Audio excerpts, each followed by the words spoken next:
नमस्कार, मैं हूं विजय कुमार शुक्ल। जब भगवान से भगवान के बारे में पूछा गया तो भगवान ने क्या जवाब दिया? जी हाँ, मैं बात कर रहा हूं 20वीं सदी के महान दार्शनिक रहस्यदर्शी संत ओशो रजनीश की।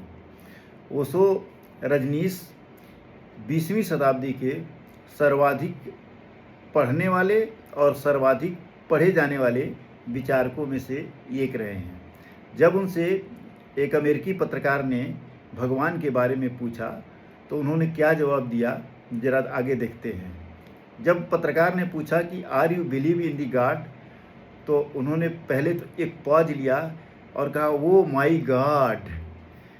फिर उसके बाद जो है उन्होंने कहा कि मैं बिलीव में ही बिलीव नहीं करता हूँ। जब उसने पूछा कि आप भगवान में विश्वास करते हैं तो उन्होंने कहा मैं विश्वास में ही विश्वास नहीं करता हूँ। फिर वो आगे एक बार कहते हैं कि भगवान एक सबसे बड़ा झूठ है जिसको इंसानों ने बनाया हुआ है।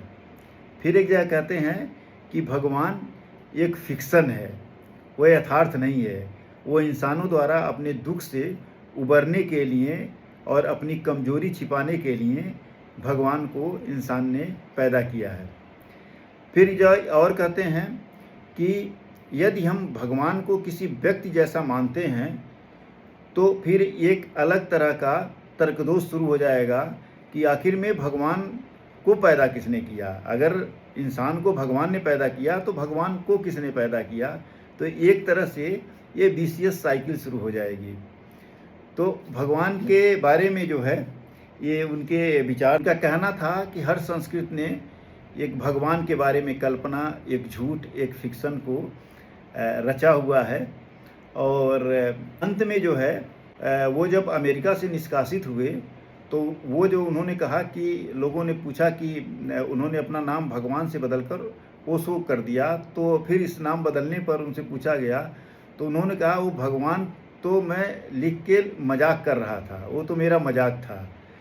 और वास्तव में मैं भगवान शब्द का उपयोग करके जो लोगों के मनों में भगवान शब्द की कंडीशनिंग है उस कंडीशनिंग को मैं साफ करना चाह रहा था। तो ऐसे थे भगवान रजनीश।